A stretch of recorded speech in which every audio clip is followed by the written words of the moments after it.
बड़ी जानकर हैरानी होगी, यूएन को इजराइल ने खत लिखा और यूएन को खत लिखकर इल्जाम लगाया है तुर्की पर कि तुर्की की गवर्नमेंट जो हिजबुल्लाह है, हिजबुल्लाह यानी जो लेबनान का संगठन है, उसको वो पैसा दे रहे हैं, उनको वो फंडिंग करके उनके हथियारों को मजबूत कर रहे हैं और हिजबुल्लाह को मजबूत कर रहा है तुर्की।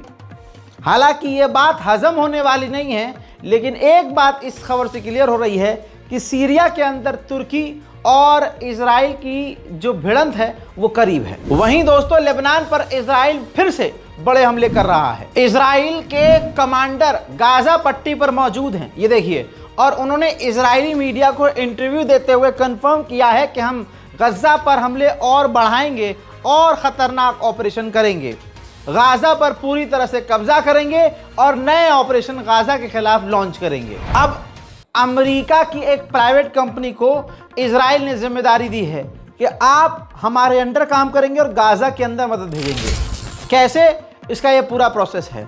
60 ट्रक, जी हाँ, सिर्फ जाएंगे, 600 ट्रक की जगह अब सिर्फ 60 ट्रक जाएंगे और अमेरिका की कंपनी इजराइल के मिलिट्री के साथ गाजा के अंदर खाना बांटेगी और एक खाने का पैकेज, अनाज का एक पैकेज पूरी एक फैमिली को 2 हफ्ते में दिया जाएगा।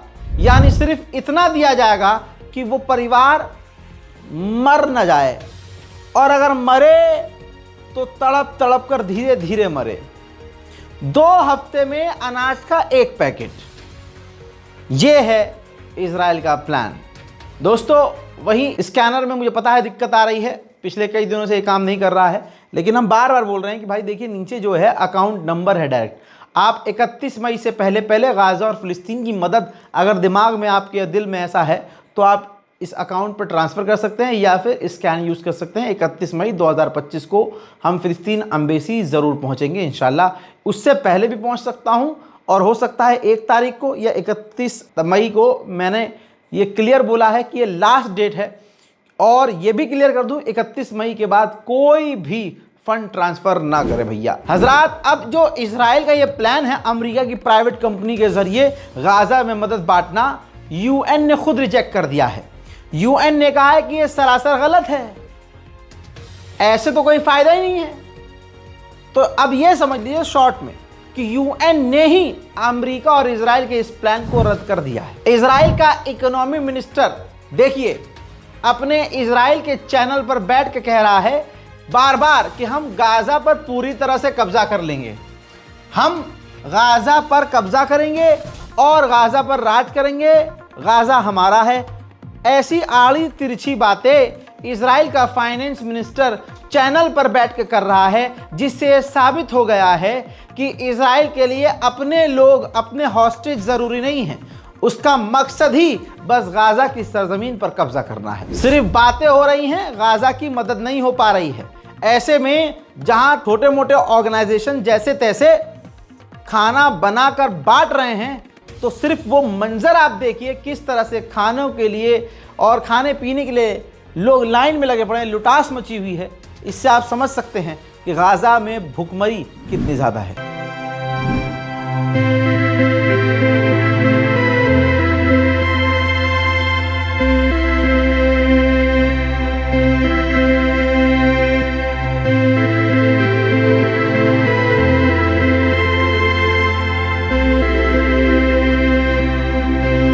हस्बी अल्लाह व निअमल वकील। इसके अलावा आइए फिलिस्तीन ले चलूं तो इजराइल फिलिस्तीन के वेस्ट बैंक में बड़ी तबाही मचा रहा है।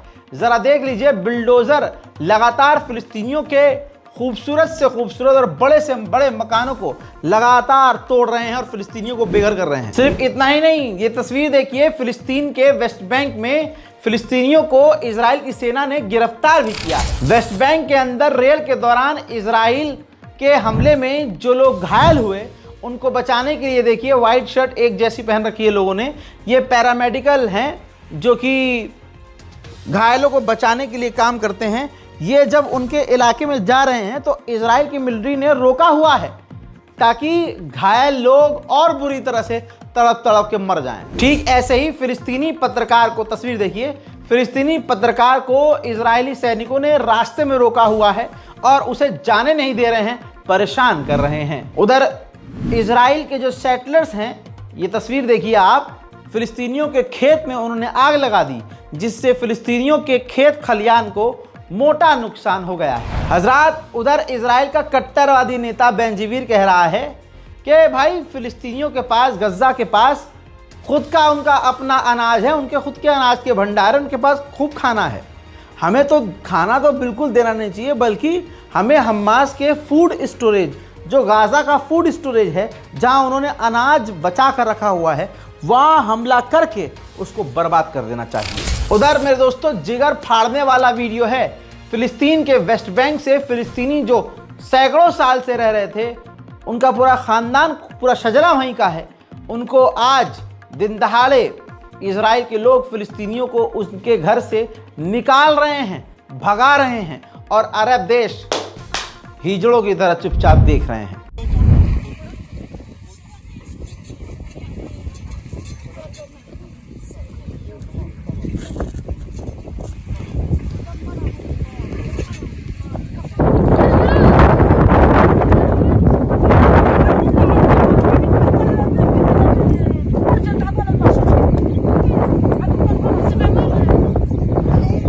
हजरात, गाजा का और बुरा हाल होने वाला है। उसकी वजह यह है कि डोनाल्ड ट्रंप ने नेतन्याहू को खुली छूट दे रखी है कि गाजा में जो करना है तुम करो। इजराइल किसी का सगा नहीं है, तानाशाह किसी का सगा नहीं होता।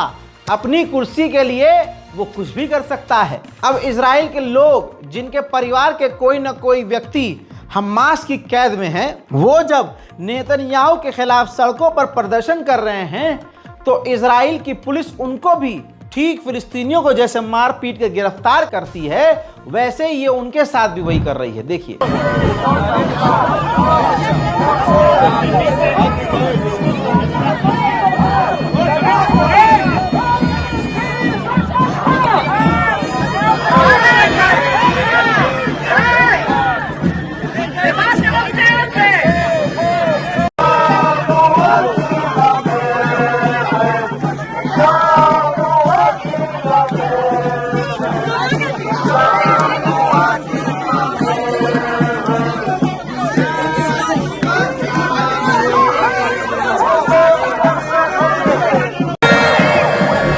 देखिए, इजराइल के आर्मी चीफ, जो अब आर्मी चीफ बना है, पहले वाले ने तो रिजाइन दे दिया था, अब जो बना है उसने अब जाके कह दिया नेतन्याहू से, अगर हम गाजा के ऊपर हमले बढ़ाएंगे तो गज्जा के अंदर हमारे इजरायली जो कैदी हैं उनकी जान खतरे में पड़ेगी। लेकिन देखिएगा ज़रूर दोस्तों, ऐसा होगा कि यही नेतन्याहू कहेगा कि कोई बात नहीं, आप करो हमला, क्योंकि उसके लिए अपने लोग भी ज़रूरी नहीं हैं, उसको बस नरसंहार करना है, गाजा पर कब्जा करना है। उधर नेदरलैंड में 4 से 5 लोग फिलिस्तीन के लिए जो प्रदर्शन कर रहे थे, नेदरलैंड की पुलिस ने उन्हें गिरफ्तार कर लिया है। ठीक इसी तरह से ये तस्वीर फिनलैंड की है। फिनलैंड में जो बंदा फिलिस्तीन के लिए आवाज बुलंद कर रहा था, उसको फिनलैंड की पुलिस ने गिरफ्तार कर लिया। हजरात, उधर जिनको हम कुछ समझ नहीं रहे हैं, हुथीज, उसकी एक मिसाइल, बैलिस्टिक मिसाइल इजराइल के हवाई अड्डे के करीब क्या जाकर गिरी, सबकी वाट लग गई है। इंटरनेशनल फ्लाइट्स जो इजराइल जाती थी, बेन गुरियन इंटरनेशनल एयरपोर्ट, ज़्यादातर सभी दुनिया भर की बड़ी फ्लाइट्स ने इजराइल के लिए उड़ानें रद्द कर दी हैं। इजराइल आने से मना कर रही हैं कि ऐसा ना हो कि हम वहाँ जाएं और हुथीज की मिसाइल हमारे एयरक्राफ्ट से टकरा जाए। उल्टा चोर कोतवाल को डांटे। डोनाल्ड ट्रंप का एक बयान सामने आया जिसमें वो कह रहे हैं कि हम गाजा के लोगों को खाना पहुंचाएंगे, गाजा के लोग भूखे हैं, और जो मदद गाजा में जा रही है उसे हमास लूट रहा है। सुन लीजिए। We're going to help the people of Gaza get some food. People are starving and we're going to help them get some food. A lot of people are making it very, very bad. If you look, Hamas is making it impossible because they're taking everything that's brought in. But we're going to help the people of Gaza because they're being treated very badly by Hamas. Thank you very much. हज़ार, उधर Israel के नरसंहार में Gaza के अंदर 52,500 से ज्यादा मौत हो चुकी है। इजराइल के यहूदी पूरी दुनिया में जाते हैं तो अपने आप को पता नहीं कौन सा तुर्रमखा समझते हैं। भारत के लाड़ भक्त उनको बहुत पसंद करते हैं। और अंकल यहाँ जिनसे खुद के बच्चे ठीक से पैदा नहीं हुए, आड़े टेढ़े हुए हैं, वो लिखते हैं आई लव इजराइल वुमन। सनातनी हिंदू लिखते हैं love Israeli woman. I love you, Israel woman. I love you so much. I want to marry Israel woman in life. Thank you so much. Please marry me, dear, bold and beautiful Israel woman. हाँ, ये देख रहे हैं, कच्छे में हाथ डाल के एक हाथ से मोबाइल पकड़ के सनातनी बोलता है Hindu I love Israeli woman, लेकिन वही इजरायली जब दूसरे देश पहुंचते हैं तो दूसरे को हिकारत से देखते हैं। थाईलैंड में इजरायली ग्रुप था, एक वो रेस्टोरेंट में गए और रेस्टोरेंट में जो रूल है सबके लिए है, जूता उतारिए, अपनी सैंडल उतारिए। तो जब उनसे सैंडल उतारने को कहा गया लड़की से, इजरायली लड़की से, तो इजरायली लड़की ने कहा कि हमारे पैसे से तुम्हारा देश बना है। ये मानसिकता है इजराइल के लोगों की। देखिए, You are not welcome here. That's enough. I'm sorry, but your money, but my money, okay? Build your country. Oh, wow. Okay, keep that. ये है सोच। अब ये तस्वीर देखिए, इजराइल का ये सैनिक गाजा के अंदर हमास के हमले में, उधर पूरे मिडिल ईस्ट में आप बताइए ईरान आतंक मचा रहा है या इजराइल?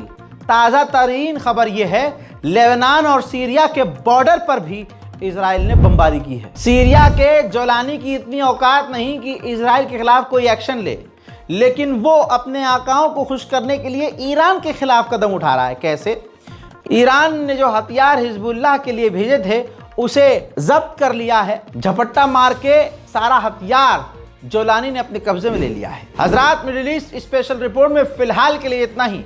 इस रिपोर्ट को शेयर कीजिएगा और एक आपको एडिशनल इंफॉर्मेशन कश्मीर के सिलसिले में, सब झूठ है, मक्कारी है कि भारत के फाइटर जेट उड़ रहे हैं। गोदी मीडिया आज तक जो है पिछवाड़ा चाट रहा है मोदी गवर्नमेंट का, ऐसा कुछ नहीं है। मैं इस गोदी मीडिया का बाप, अंधभक्तों का बाप, मैं खुद पहुंचा हूं कश्मीर, मैं खुद गया हूं उरी। और अगर आपने वीडियो नहीं देखी तो मेरे चैनल इसी रज़ाग्राफी इंस्टीट्यूट पर जाइए, आपको कश्मीर की ग्राउंड रिपोर्टिंग, जिंदगी में पहली बार ग्राउंड रिपोर्टिंग अगर मैंने की किसान आंदोलन के बाद तो आज करी। और पूरे 4 से 5 दिन मैं उरी पहुंचा, मैं श्रीनगर पहुंचा, मैं पहलगांव पहुंचा, मैं जम्मू पहुंचा, पूरा चप्पा चप्पा छान मारा। हाँ, हमारी मिलिट्री तैनात है, लेकिन गोदी मीडिया जिस तरह से एडिटेड वीडियो, VFX वाला वीडियो उठा उठा कर चला रहा है, फाइटर जेट हवा में उड़ रहे हैं, हम ये करने वाले हैं, अलाना का फलाना और धमाका, POK तक मैं गया, ऐसा कुछ नहीं है। मिलिट्री तैनात है, BSF तैनात है, CISF तैनात है, ब्लैक फोर्स कमांडो तैनात हैं, हर जगह चेक पॉइंट है। इतनी चेकिंग है कि परिंदा भी पर नहीं मार सकता। हमें खुद एक जगह से दूसरी जगह जाने में ऐसे चेक किया जा रहा था जैसे इजराइल की पुलिस फिलिस्तीनियों को चेक करती है, और ये भारत की सेफ्टी के लिए है। लेकिन अफसोस मुझे ये होता है, ये वाली चेकिंग और ये वाली सिक्योरिटी पहलगांव में अगर उस दिन होती तो हमारे भाई न मरते, हमारे देशवासी न मरते। लेकिन सच बोल दोगे तो गुनाह हो जाएगा। बहरहाल, इस रिपोर्ट को शेयर कीजिएगा, कश्मीर से दूर मत होइएगा, कश्मीर हमारा है, आप कश्मीर जा सकते हैं, कश्मीर में कोई खतरा नहीं है, कश्मीर में टूरिस्ट आ भी रहे हैं। ये तमाम अपडेट्स मैं अपने चैनल पर दे चुका हूं। जय हिंद।